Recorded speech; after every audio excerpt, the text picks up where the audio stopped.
Good evening, ladies and gentlemen. Welcome to Steel City Resistance. My name is Hutch Bailey Jr., and I am located deep down in the bunker in the city of Pittsburgh. Ladies and gentlemen, let me activate the Southern Command and welcome Mr. J to the program from Orlando. Good evening, sir.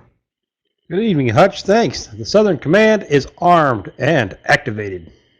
Yes, sir. Yes, sir. And I'd like to say a special thanks to the people in the chat room. It's Super Bowl Sunday, and I wasn't sure what was going to happen, but hello, everybody. I appreciate you being here.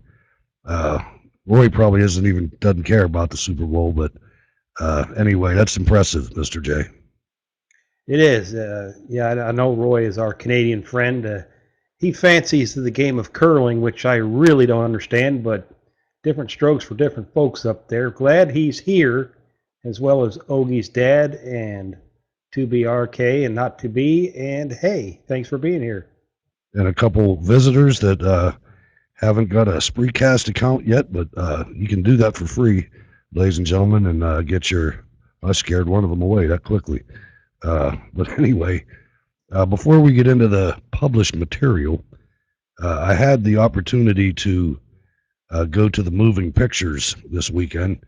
I went and saw Lone Survivor, and ladies and gentlemen, if you like that type of movie, I've never seen anything like it. That was one of the most action-packed movies that I've ever seen, and the story was tremendous as well about Marcus Luttrell and some things that happened in Afghanistan that I remember when they happened in real life, and to get a chance to see a real good Hollywood rendition of actual historic events that happened like that. That was a good one. Did you get a chance to see that yet?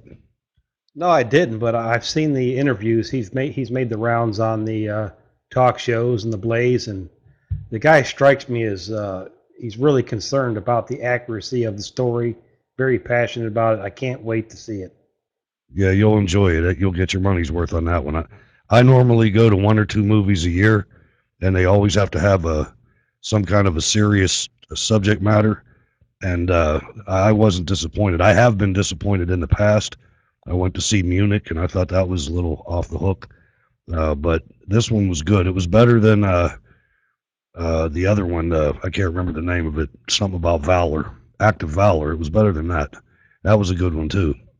But these guys, what came across to my wife and I watching this movie is just the supermen that these Navy SEALs are. I mean, these guys are out of this world, a notch above everybody else. I mean, I swear each one of them got hit like 5 or 6 times and kept on trucking.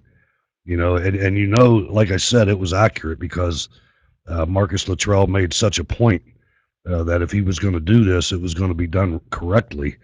And my goodness, we're in good hands, ladies and gentlemen. We really are. Unfortunately, our political class decided that they would take the anonymity away from SEAL Team 6, and then some other events that happened later on in the war after the killing of Osama bin Laden, the easiest decision President Obama ever had to make in his life.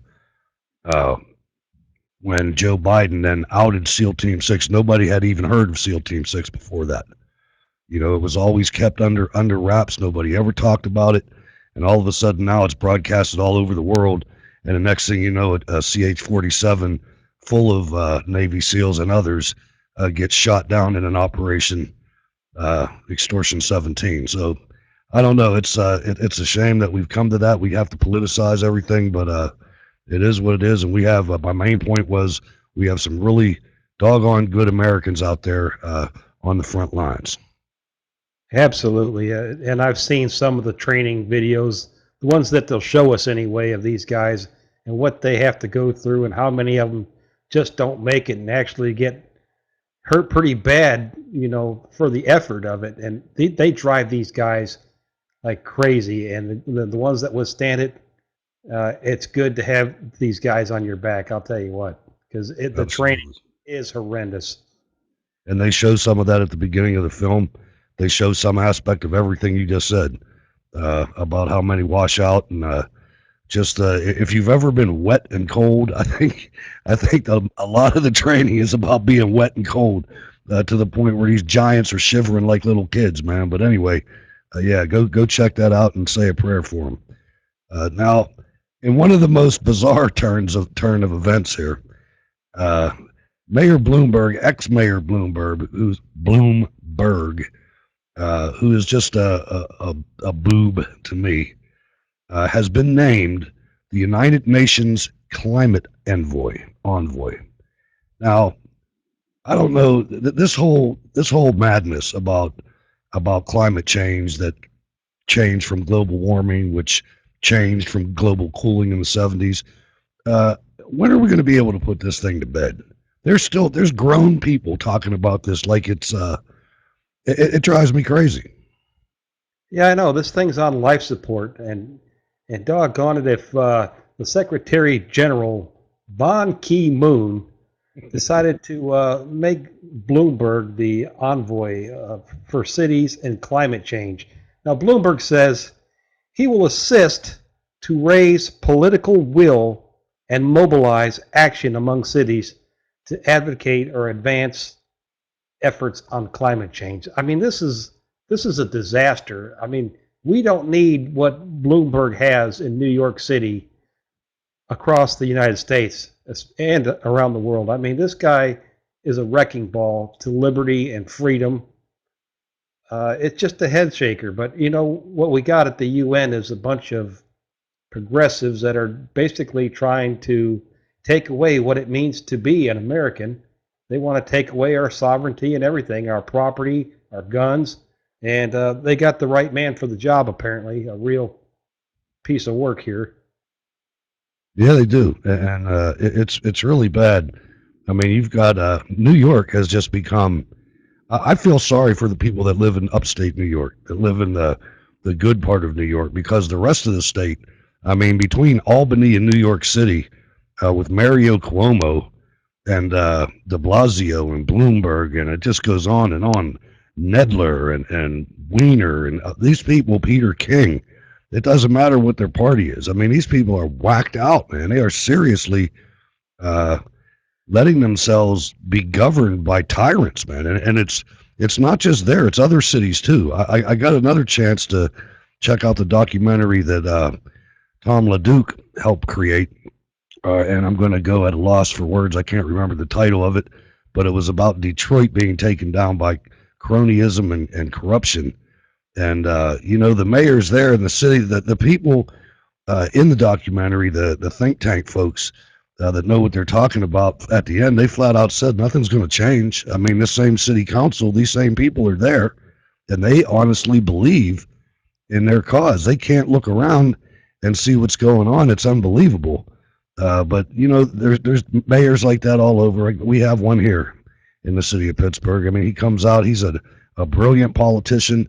He's got these people eating out of his palm of his hand, and he's going to start implementing some Agenda 21 style things. I'm sure. I mean, there's no question about it. He's open about it. He is, and that scenario where a city, pretty much a major city, takes away the voice of the rest of the state. That plays out in Illinois, Chicago pretty much decides elections for Illinois. The rest of the state really doesn't matter that much, and that plays out all over the place. And that Detroit documentary, that was fascinating too. It's on YouTube. It's free for now. You should check it out since Oh Hutch yeah. brought it up. There's stuff in there like Pole Town, which was an entire neighborhood um, demolished so GM could build a factory there, and they used eminent domain. And one of the things, the numbers is what really struck me, as far as the GM bankruptcy deal they went on, how the United Auto Workers Union's pensions were untouched, and non-union employees lost 70% of money they had earned or paid into a pension. 70%. And it was all political payback. But the whole story is there. It's 45 minutes long, I think. Give it a look see. Yeah, and it's easier than that. It's only 41 minutes, but it's the thing even more important than the pensioners, the bondholders, they turn contract law upside down on its head, to the extent where, if I had a lot of money, I'd be very careful in where I invested it. You got GM. Here's a big company that you think is a bedrock of the American economy, and this communist government steps in with this bailout and gives the United Auto Workers, like they got like 75, 80 cents for their every dollar, and the bondholders got a nickel. And it's supposed to be the complete opposite. Bondholders are supposed to be the first that get paid back with the biggest percentage in the event of something like this. And they just arbitrarily came in there, and I would say there's a criminal case there. I mean, the way they did that to these bondholders, there's people right there, big money people, that are never going to invest in anything like that again. And who could blame them? Yeah, I mean, they take their money down south to, one of the import companies that built factories down in Alabama or the Carolinas. I mean, you can't blame them. I mean, they put their capital up and they just had it stole from them, and it was cronyism at face value. And I mean, it was so out in the open. I mean, they didn't really even hide it. And a lot No, of what they're doing, they're not hiding anymore. They're just right out in the open. We do yeah, what we. that's true, and it's very scary. I mean, and I'll tell you, ladies and gentlemen, and people from the Detroit area aren't going to want to hear this, but I haven't bought an American-made car in my last three vehicles. I will never put another nickel into GM, Chrysler, or anywhere else, even Ford, until you get rid of the United Auto Workers. If you don't get rid of that corrupt organization, that's not a labor union. That's a political arm. Those people are bullies. They're thugs, and their cars aren't worth it. I mean, I'm just saying that the amount of money from the purchase price of a new vehicle that goes to the Democrat Party is unbelievable. I mean, it's a good chunk that goes to pay union dues, which in turn gets sent to the DNC. And I'm not doing it anymore. My car is built in America down south by non-union Toyota workers that make the same amount of money as UAW workers. They just don't have fictional, impossible to honor pension plans and health care plans for the rest of their lives where they retire at 40. And I'm not, don't hold me to those terms. It's generalizations I'm talking in. We all know that the business plan of the UAW and GM is not a workable business plan.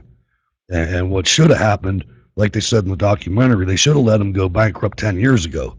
And maybe they could have salvaged something. Now they can't even, half the street lights, there's 800,000 street lights in the city of Detroit, which is a giant city, real estate wise, size wise.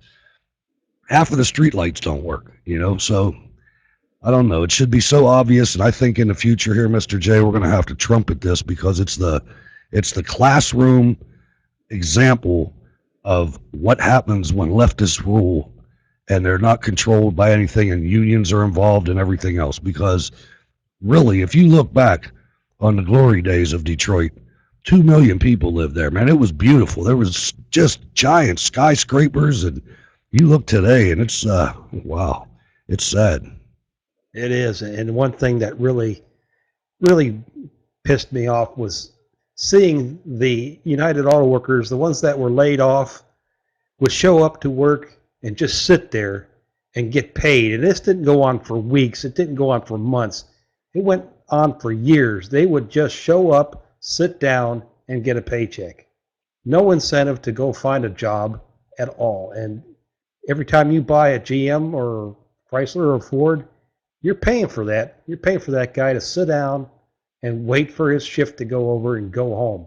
A shift that really doesn't exist for him, but it's just, yeah, it's, once the Toyota makes a 3/4 ton that is marketable in the United States, I'm with the foreign job. Yeah, it's something. And those banks, those work banks, they were designed when times were lean to ensure that we kept the intellectual capability, institutional knowledge, to be able to ramp up in the event of an emergency. But they kept on going long past their dues, kind of like the unions. You know, they served a purpose at one point in time, and they got some of the workplaces safer and decent wages, but then they just kept on going, and you end up with Detroit. Now, uh, apparently, the Keystone Oil pipeline has cleared a significant hurdle. This is another thing that's a no-brainer that I can't believe that we haven't done yet, and there's still people. I have people, friends of mine, that are against this thing, and I can't figure it out. Yeah, it's boneheaded. I mean, the report was favorable. It said no major environmental effects would be done by the construction of it. And the report stopped short of recommending it, but the tar sands are going to be developed whether the pipeline is built or not. Simple as that. If they have to haul it in by train, and we've seen what happens when trains haul oil, there's talk of using barges. We've seen what happens when you haul oil in barges. I mean, there's no significant impact to this so-called carbon problem because the oil is still going to get produced, and actually hauling it in by a train or a truck or a barge, you'll actually make more carbon doing it that way than a pipeline. But you're right, this is a no-brainer. Build the pipeline, create some jobs, and this is the safest way to transport oil. And again, I think that we should take it another step further, and we should start refining this stuff some more. I mean, we're shooting ourselves in the foot here, and I can't believe that an entire political party would cripple us economically like this. I mean, if they got behind this, just from a political standpoint, if they would have got behind this thing at the beginning, by now there would be tangible evidence of economic growth that they could have used in their campaigns. I mean, this whole idea of keeping us down, it just doesn't work for me, either for my ideology or for the politics end of it. It's nuts. Now, another aspect of this regime is this, and it actually started under George W. Bush. One of my problems that I had with him from the beginning, but this TSA, this Transportation Security Agency, they had an agent that I imagine he retired. He said that he got so sick of doing this he couldn't do it anymore. But he came out and he told. I mean, he came out and he just let the floodgates go. Yeah, he said, I saw you naked and we were laughing. Ex TSA employee Jason Harrington tells all. Yeah, you're right. He said he hated it. And the funny thing is, he had a list of code words that some of the TSA officers would use in identifying passengers, ripe for mocking or oogling. Code red, officer male speak, denotes an attractive female passenger wearing red. Fanny pack, lane 2, code for an attractive female passenger. White shirt, a TSA employee who still believes his or her job is a matter of national security. And zip top baggie, a magical thing that renders liquids safe for airplanes. And you got to know this is what was going on there. I mean, they're getting their jollies. You know, they're on a little power trip here. And you know this is going on. And I just, whenever I see stuff like this and hear about it, I just think back to Nazi Germany. Call me crazy, but I mean, the SS or whatever would stop you on the street, show me your papers. I mean, this is the kind of shakedown tactics of the Gestapo, in my opinion. And one of the good things is that I don't know what happened with their efforts to unionize. I know they were going to try to unionize. I don't know if they've done that yet or not. But I do know that they also were talking about arming these guys, and that was shut down for now. So the problem with unionizing the TSA is as soon as you do that, now you look at the longshoremen out in Washington State, what they did to that port, and you know whenever they strike, they can shut her down. Man, there can be a shipload of stuff out there, and they say it's not getting unloaded, and by God, it's not getting unloaded. Now, if you have that same situation with the TSA, they can shut down travel in the United States. If you think about it, they could actually shut down international travel at some of the bigger airports if they decided to. So uh, hopefully they don't get unionized, is my point. And you But know, you're Reagan isn't there to tell them to get back to work or get fired. But one side Right. note on And this, that was one of the best. I'm side sorry. note, um, we had a TSA agent here in Orlando that was accused of stealing an iPad of some kind, one of those Apple gadgets. And so the news reporters went to the guy's house. They knocked on the door, asked him if he stole it. Well, apparently this thing has some kind of tracking device that you can ring it, you know. And so they did right outside his door, and they heard it ringing. And this was all on live camera. I mean, these people, where do they get them from? I mean, is this the same labor group that works the carnivals, or what? No, it's not much better. I mean, they're not getting paid very much, and you can tell by looking at them they're not the highest quality caliber people. I think one of my favorite things to do, being an American, is when I take my if I'm going somewhere such as Florida that respects my state's concealed carry permit. There's nothing more fun for me, much at all, than going in the airport and them telling me I have to take my bag. You got to fill this little card out, and then they tell me to take my bag down to the TSA guy, and I go down to the TSA guy, and he all cockily says, "Well, you don't have any weapons, do you?" Why, of course I do. You declare to him, and he just gets that look in his eye, and it's like, "F you, pal." You know, take your freaking $10 an hour and stick it where the sun doesn't shine.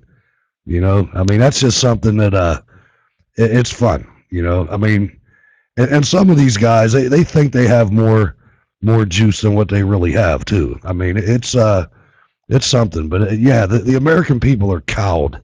They're cowed when it comes to this, and we need to stand up against this. I'd like to see the agency dismantled myself. I mean, I would totally like to see it gone. It's real simple. Secure the borders. Don't let terrorists in. Don't give student visas to Muslims. It's that simple. I Exactly. mean, that's where the problem came from. Get rid of that problem. You don't need a TSA.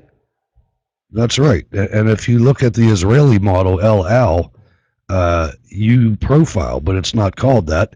You look for terrorists. You don't look for weapons. You look for terrorists. You know, they talk to these people, and they. When's the last time you heard an Israeli jet get hijacked? You know, I mean, this is how you do it, and we're just not doing it. Now, Chris Christie's having some problems. One of his allies, his former allies, said that he misled in all these post-scandal statements, and you know, the more that comes out, the more I tend to believe that. I think this guy's on his way down. I agree. I mean, this person that brought this up was a Port of New York and New Jersey Authority employee, and also a high school friend of Chris Christie's. Apparently, they're longtime friends, and he comes out and says this against Chris Christie. That's saying something. Yeah. That's saying something. There's some truth to this story. His name's David Wildstein, and he said Chris Christie knew that those bridge lanes were closed at the time of the closing, and you know Christie is doubling down. Oh no, I didn't know that. You know, but I don't know. I got to believe his high school buddy. Yeah, I'm going to go with that too, and we're going to talk about him in a little bit. But a poll that came out of your state, out of Florida, Christie falls farther behind Clinton, while Jeb Bush gains ground. I mean, really, Jeb Bush? No, never going to happen. I don't care how many Karl Roves come out there. Uh, it's not the year to repeat failure. I mean, we've done it 2 times in a row. Let's just stop. I agree. You know, Jeb Bush.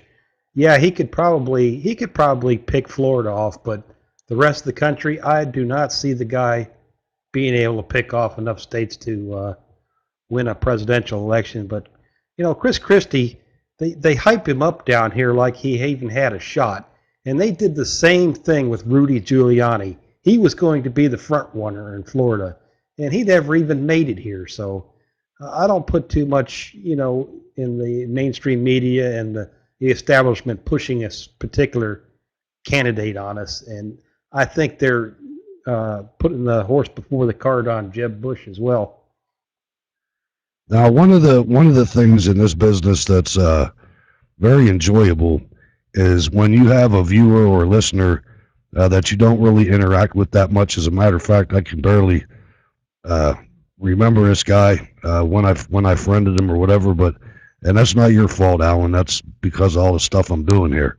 But Alan sent me an IM for both of us on Facebook today, and I figured I had to bring this out there because, ladies and gentlemen, if you are viewing the show and listening to it or viewing it, and there's something that you like or even something that you don't like, feel free to email the show scrtv@live.com.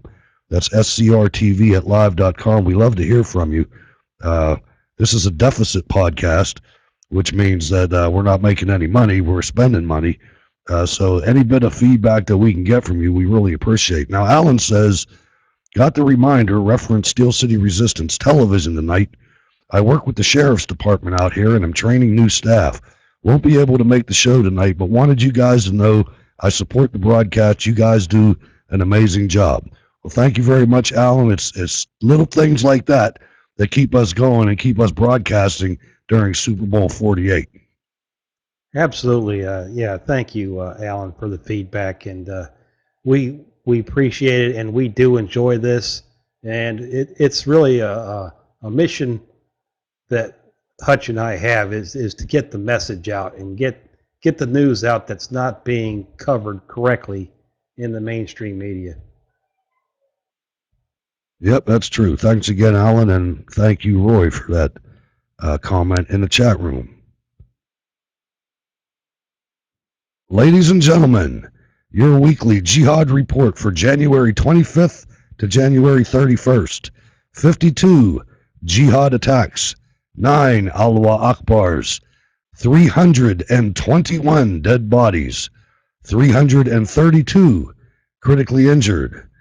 And your monthly Jihad report for January in the year of our Lord 2014, 239 Jihad attacks in 23 countries against 5 religions, 1,431 dead bodies, 2,162 critically injured.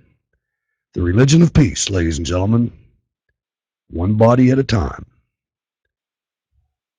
And so that's a mandatory report that we have to do every week just to keep it real, so we know the severity of the scourge that walks amongst us on planet Earth these days. And you don't hear it reported anywhere else, very seldom. I shouldn't say nowhere else. There are people in the new media that report this, but this ought to be on the nightly news at least once in a while. I agree, and we've got another story out that probably should get covered a little bit more, but that's what we're going to do. An Islamist group once tied to terror trial receives thousands in farm subsidies without growing crops. An Islamic organization once listed by the Justice Department as a co-conspirator in a high-profile terror case is among many groups that have received thousands in federal farm subsidies without producing any crops. The subsidies to the North American Islamic Trust are just a slice of the questionable payments that, as has been well documented, go to millionaires and non-farmers every year. But as Congress moves to rein in the program, these subsidies stand out, considering the group's involvement in the Holy Land Foundation case of 2008.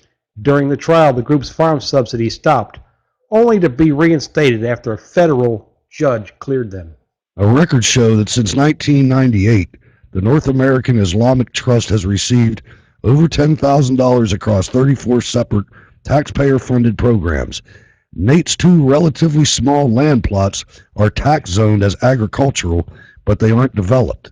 The group has been able to obtain farm subsidies legally without producing any crops because it is a nonprofit charity group landowner. You know, now this whole thing with these groups, I mean, I don't know what it is, but you mentioned earlier about the Holy Land Foundation case. What that case basically did was proved that these organizations are funneling money to terrorists. And they call, for instance, not the Muslim Brotherhood, but CARE, they call them an unindicted co-conspirator. Why didn't you indict them? That's what I don't understand. An unindicted co-conspirator that's still freaking here. They're still here doing what they do. Somebody else indict him. Frank Gaffney is an authority on this, and I would highly suggest, ladies and gentlemen, you go to steelcityresistance.blogspot.com and look in the reading room or the research room, and Frank Gaffney has some material in there that will blow your mind on how deeply these organizations have infiltrated American politics and the Republican Party too. You know, so I do know why these things happen. But I would love to see somebody, I would like to see like Louis Gohmert become the attorney general for 8 years. We could clean some of this stuff up. Yeah, I agree. I mean, this is just, I mean, the amount of money, they're talking about here is not a lot of money, but this is just one aspect, one area of the way the taxpayer is getting bilked. I mean, we're subsidizing millionaires and terrorists, people. And, you're right. There's no call for prosecution. There's little call for ending it. And we've got feral judges. They call them federal judges. I call them feral judges that are, overturning any types of convictions or calling this stuff legitimate. And it's not. It's illegitimate. I mean, you've even seen federal judges and state judges rule in favor of Sharia. I mean, there's guys getting away with killing their wives and beating their wives and throwing acid on their wives' faces and things like this in the United States court system. There's people getting away with that. There's just been several recently, and I mean, my city, the state of Pennsylvania. I don't know if they ever passed this or not. I need to look into that a little bit. But they had a bill that we have a Republican legislature and governor, and they had a bill that would ban Sharia law in any of our courts.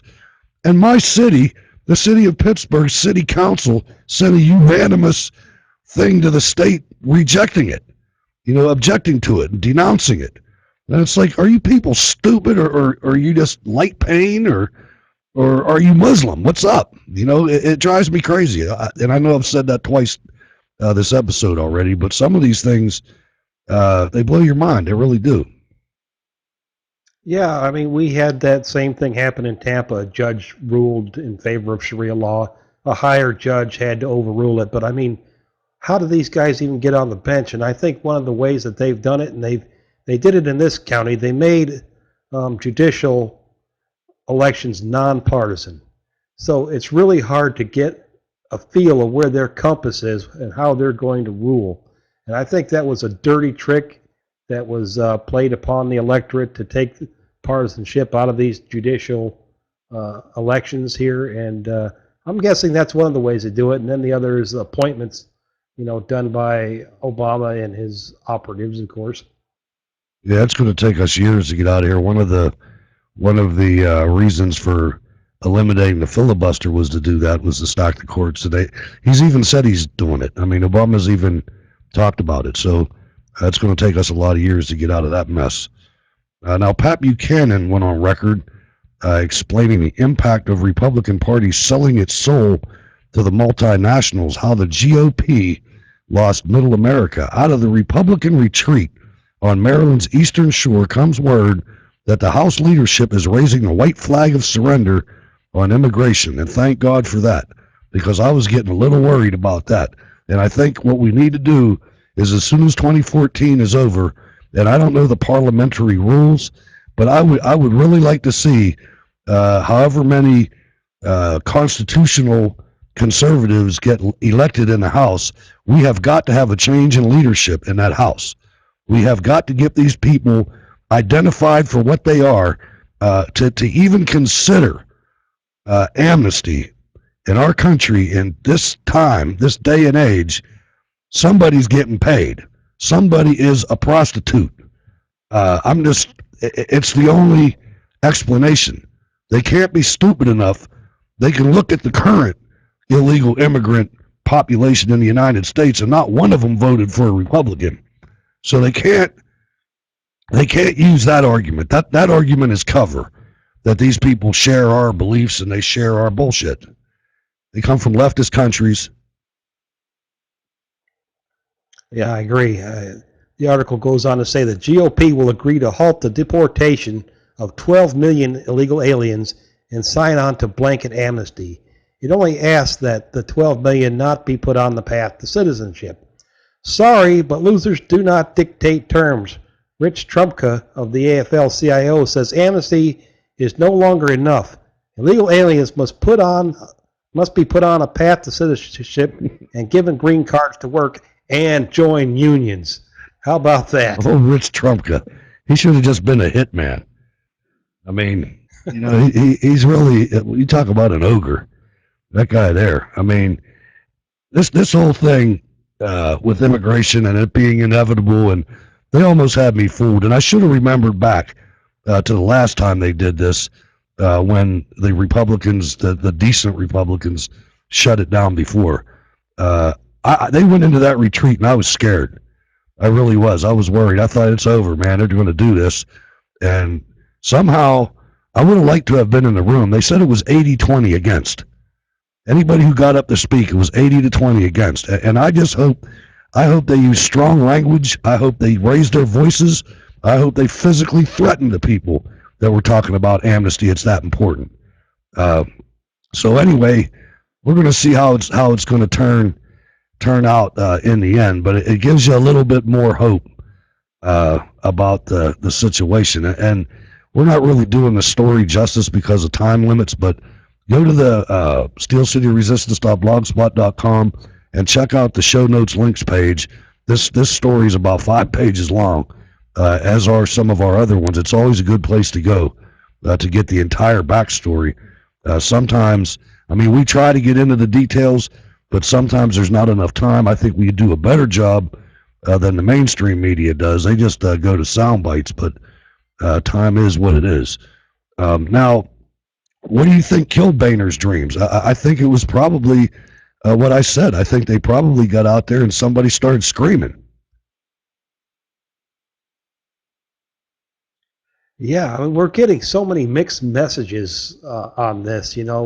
It's like every day. Oh, it looks like it's going to happen. Then the next day, there's a big outcry that this is dead in the water, and we've been dealing with this Hutch for almost a year now, and it's hard to know what's going on because they're doing all this behind closed doors. But when you have the Speaker of the House coming out and saying that they are going to get an immigration deal, I mean, that sends a chill up your spine. Yeah, absolutely. I mean, these standards are as far as we are willing to go. Representative Nancy Pelosi said yesterday that for her caucus, it is a special path to citizenship or nothing.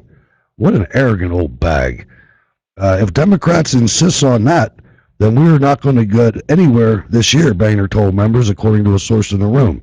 House Budget Committee Chairman Paul Ryan, who outside of Boehner is the biggest force pushing the conference to bring forward legislation, also seems to be feeling the heat.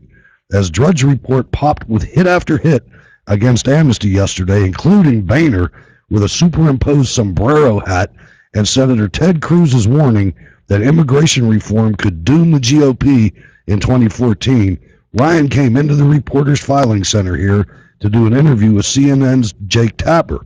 First, Ryan veered right from the leadership's talking points about wanting to partner with President Obama on a year of action, sternly rebuking the president for flouting the law. Then he strongly embraced the Tea Party. Go home. Paul, go home. You're drunk. You're done. You're not on anybody's radar anymore. The only person that's going to be saying anything about you is Bill Kristol or one of those other losers, the television Republicans. Nobody wants to see you, Paul Ryan. I'm sorry. I'm bumping my microphone. You're getting me upset. Now, I mean, I really am. I'm tired of these people getting pushed on me. Damn it, Paul Ryan, he aggravates me because he fooled me. Paul Ryan, when they put him up as vice presidential candidate, I liked him. I loved him. I thought he was all that.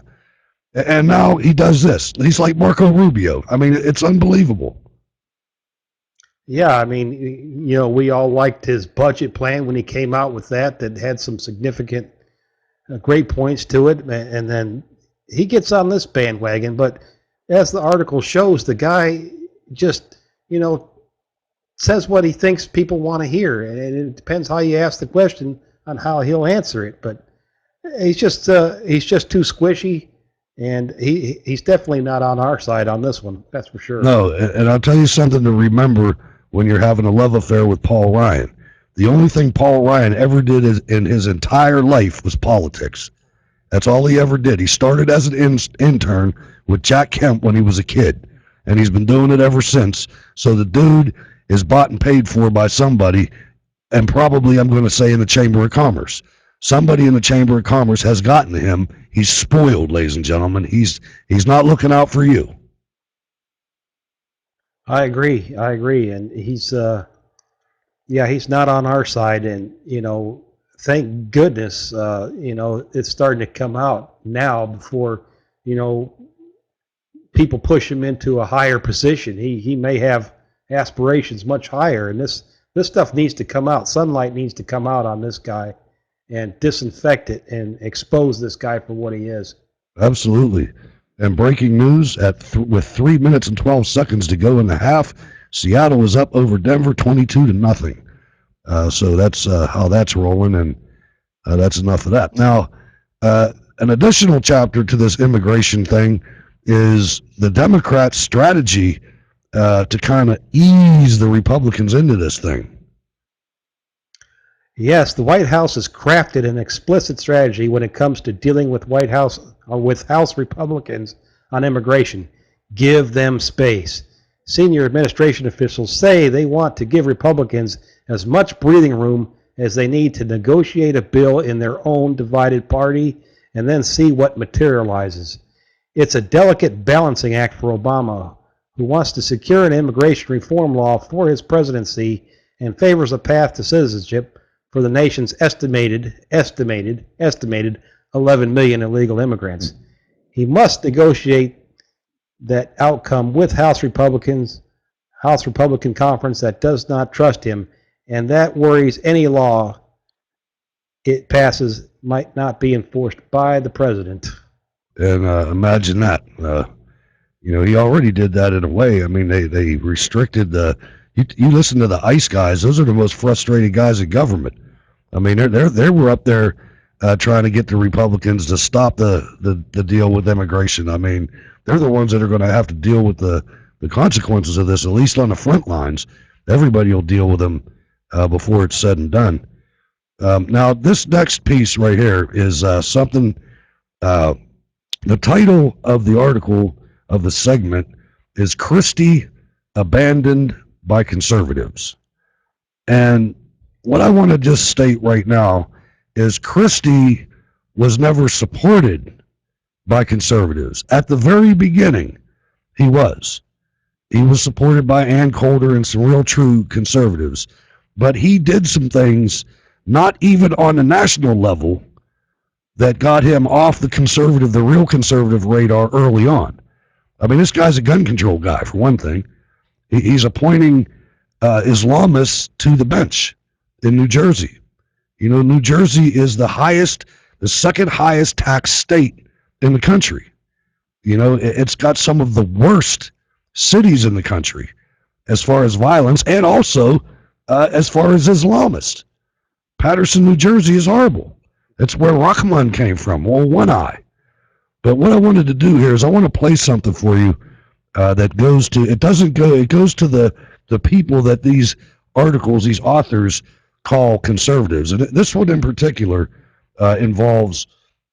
totally has nothing to do with Chris Christie, but it involves Bill Kristol and some of the things that he has said over the years. And what I'm going to give you a little treat here. If it doesn't play, press the button. I'm only going to play it for a couple minutes because it's about 8 minutes long. But I want you to catch the beginning of it. This is Glenn Beck and his crew in their studio about a year ago. If you remember, Glenn Beck outlined the coming caliphate and how it was developing before it happened. He did this. He did this at the beginning. It was even before the Arab Spring he started saying this, when the guy in Tunisia lit himself on fire. And he started off, and Bill Kristol made a complete ass out of him. And I want you to hear the crew dealing with him like after it became kind of obvious that things were going downhill.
So anyway, I could have let that play for the whole thing, but we don't have the time to do that. But there it is. That's the kind of guy that backs Chris Christie, is Bill Crystal. He's wrong about 75% of the things that comes out of his mouth, and he's got a prominent position in the news media, and there's several of them. It's not just him. There's even Krauthammer at times, brilliant guy, but sometimes he's off the mark. Like O'Reilly's the same way. It's something else. It is. Yeah, that Crystal, I never liked him. He's been on, I think, what was it, ABC this week or something. He's been on a lot of these shows, and he's the guy that's supposed to defend our side. And the guy reminds me of the lawyer that defended the two youths on My Cousin Vinny. Yeah, the youth. He trips over his words. He can't spit them out right. He comes off as just not having a clue, and not to make fun of people that have a speech problem, but this guy has a policy problem to go along with his speech problem. I can't stand him. He needs to go away. He belongs on Air America or something, PBS, or he doesn't belong defending our positions, that's for sure, because he doesn't represent them. Well, plus he has one of those accents that like reminds you of Thurston Howell. You know, he just gets out there. Nobody else talks like that. He gets out there. He talks down to you. And the guy just, like I said, they're too timid. They've been in Washington too long. Then they got to go, man. And so the article is entitled "Christie Abandoned by Conservatives." Anybody that was a conservative never backed this guy in the first place. I mean, we liked him a little bit during the fight with the unions. That was brilliant. That was fun to watch. It was excellent. But then we found out about the rest of the guy's story, you know, and you find out, you know, he wins big in New Jersey. Well, that ought to tell you something right there, all by itself. You know, you don't need to, they know him better than we do. Absolutely. And, could you imagine this guy on the national stage and then his ties to Bernie Madoff Yeah. and all that dirt comes out? It would be a disaster for the GOP. This guy needs to stay in New Jersey and stay out of the national spotlight. Yeah. Now, the guy never came over to Cuccinelli to give him a hand. You know, the guy, between him and Peter King, being so greedy and wanting that $60 billion bailout for Hurricane Sandy and chastising anybody that was against it, which any conservative was against that. I mean, I don't know how much money went to Sandy, but it wasn't $60 billion. It wasn't $50 billion. That money was going all over the damn place. And that's something that we have to stop. And Rand Paul stood up and said, stop it. And Peter King from New York wouldn't go visit. Ted Cruz did too, and Peter King wouldn't go to Ted Cruz's event in New York City. I mean, hell with these people, man. They're television Republicans. They have no clue. They have no concept of constitutional conservatism, and it's time to get rid of them. I mean, I guess in New York City, you're probably never going to get rid of Peter King because New York City is just New York City. I mean, I don't know. No, good. I was going to say, yeah, Peter King, just because they put him on TV and there's an R next to his name, I don't consider him a Republican at all. No. And Chris Christie either. And for them to go out and bash the likes of Rand Paul and Ted Cruz on a public forum, that's just despicable. Yeah, they joined the ranks of McCain and Gramnesty and everybody else. Now, on the international front, an Iranian commander says that we have targets within America. A top commander of Iran's Revolutionary Guards boasted Saturday that his forces have plans in place to attack the United States from within, should the U.S. attack the Islamic Republic. I wouldn't worry about that, Mohammed. I don't think that's going to happen. America, with its strategic ignorance, does not have a full understanding of the power of the Islamic Republic, Brigadier General Hossein Salami.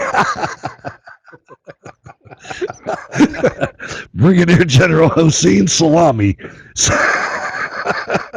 said in a televised interview, we have recognized America's military strategy and have arranged our abilities and have identified centers in America for attack that will create a shock.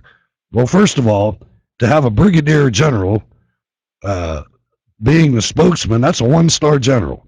So this guy isn't even, well, you never know, though, because in Libya, Gaddafi never made it past colonel. So there might be a problem there.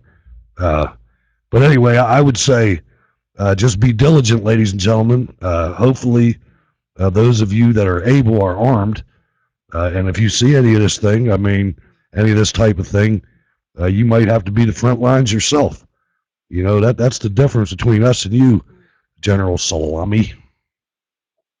Yeah, isn't it interesting? All this rhetoric coming out of Iran and everything after John Kerry and Barack Obama masterfully negotiated a weapons treaty with them. I mean, the rhetoric is just turned up like 100%. I mean, it's laughable on that part anyway. I mean, you've got Kerry and Chuck Hagel over in Europe this week waving the white flag and telling Europe that they're going to have to be the ones picking up the ball. In the back of my mind, I'm thinking they're all probably thinking, yeah, because you guys aren't. You guys aren't doing anything. The general said there are thousands of brigades this guy has. This guy knows some stuff now. The general said there are thousands of brigades ready to confront America, both within the Islamic Republic and outside the country. He then warned Iran's politicians to remain strong during the negotiations over Iran's nuclear program and, based on the might of the country, not give in to U.S. demands. So, all right, General Genoa Salami, we will keep an eye out for you. And now, the final story of the evening is something that two despicable groups are kind of having a little bit of a cat fight here. And I like to just kick back and enjoy this kind of thing. This is something, I've been waiting for this for a while. The problem with leftists and they're linking up with Muslims and, all the different fringe groups, the feminists, the communists, the Marxists, they don't get along with each other. So when one of them wins, they have to kill the rest of them. If you look at the history of Nazi Germany, what happened with Hitler's rise to power and then the solidifying of power within the Nazi party when he created the SS. As soon as that happened, the first thing the SS did was go out and capture or kill all the brown shirt leaders. They did that. It's a fact. That's what happens every time. But anyway, we'll just let them. The labor union officials say Obama betrayed them in health care rollout. Labor leaders who have spent months lobbying unsuccessfully for special protections under the Affordable Care Act warned this week that the White House's continued refusal to help is dampening union support for Democratic candidates in this state's and this year's midterm elections. Leaders of two major unions, including the first to endorse Obama in 2008, said they had been betrayed by the administration that wooed their support in 2009 legislation with promises to later address the peculiar needs of union negotiated insurance plans that cover millions of workers. We want to hold the president to his word. If you like your health care coverage, you can keep it. And that just hasn't been the case, said Donald D. Taylor, president of Unite Here, the union that represents about 400,000 hotel and restaurant workers and provided a crucial boost to Obama by endorsing him just after his rival, Hillary the Butcher of Benghazi Clinton, had won the New Hampshire primary. Well, I hope your members are suffering like hell. And that goes to all of you that had any part in bringing this communist to power in the United States for your own selfish reasons. Absolutely. And the danger here is that the president may capitulate to these people because he's got a pen and a phone. Yep. And he might just give them what they want. If he feels it's politically prudent, he just might do it. Taylor and Terry O'Sullivan, president of the Laborers International Union of North America, laid out their grievances this week in a terse letter to House Minority Leader Nancy Pelosi and Senate Majority Leader Harry Reid, saying they are bitterly disappointed in the administration. A White House spokesman declined to comment on the union leaders' claims that they were misled. A person familiar with Obama's meeting with the labor chief said he listened to the group's concerns with empathy, but explained that the law would not permit the administration to take the steps they requested. What's the law have to do with it? I mean, it hasn't stopped them in any other case. Exactly. It's just funny to see. You know, they bring all these groups that have nothing in common together, and at some point you got to wonder, you know, when is it all going to come down? When are they going to start turning on each other? And maybe this is it. And I think we saw it in the last election cycle in Arkansas, you know, with the labor unions and stuff. But yeah, it's just bizarre, and how I guess they feel like, you know, they were entitled to special provisions, being that they are labor union members, and it's pretty much standard procedure for them to get preferential legislation, you know, at the drop of a hat. They needed it, but we'll have to see what happens. As for now, it looks like they're you know, in the same pot some of the rest of us are, but who knows with that pen and that phone, you know, you're right, the law doesn't matter. That's right. Special thanks tonight go out to Roy Ellsworth, you, Mark Davis, Paul Ogie's dad, to be or not to be, hey, Carolyn Beatty, Virgil Edwards, Len Holland, and Vinny Stevens. And Vinny adds, destroy Islam. I'm sick of this fecal matter. He said it in a different way, but anyway, guys, thanks for coming out. We know it's Super Bowl Sunday, so you are to be commended. A football game would never stop this show. It has delayed it in the past. I will throw a caveat in there. At the beginning, we delayed it, but this year the NFL kind of ticked me off anyway with some of the political things they've been doing. But anyway, why don't we send it over to you, Mr. J? We'll let you give out your particulars, and we'll get on out of here. All right, thanks, Hutch, and thank you to the viewers out there as well. You can reach out to me at mrjausa.com or mrjausa at Facebook, Twitter, and Tea Party community. Make it personal. Go Chris Ivan on Facebook. We will catch you next week, or you can catch us, who knows, maybe tonight there's a show on CPR radio. You just never know. We're on many times during the week. We'll definitely be back on Spreecast Tuesday for sure. So catch the Wayne Dupree show there, and that is it for the night, folks. Okay, thanks, Chris. So we will put the Southern Command back on reserve status, and that is tonight is FTR Radio from the Right Radio from 9 to 10, the Wayne Dupree show. He's also on Monday in the same time zone. Constitutional Patriot Radio is Tuesdays, Thursdays, and Saturdays from 7 to 8. And the Spree Cats is from Tuesdays to Fridays from 8:15 to 9:15 or longer if necessary. Now he's got a lot of different political figures lined up. He always attracts some really good guests that we get to interview. So give him a shout out and check out the shows because, like Chris said, we're part of that organization. So we're on who knows when, but they're worth a watch. Thank you for letting us into your life for an hour. You can email the show at scrtv@live.com if you've got something, or even if you just want to tell us how you feel. Go to steelcityresistance.blogspot.com. You can catch the show on iTunes and rate it. Subscribe for free. It's Surrounded in Pittsburgh, Steel City Resistance. And also go to the Facebook page, facebook.com/Steel City Resistance. Thanks again, ladies and gentlemen, especially because it's Super Bowl Sunday. And we will catch you next time. God bless.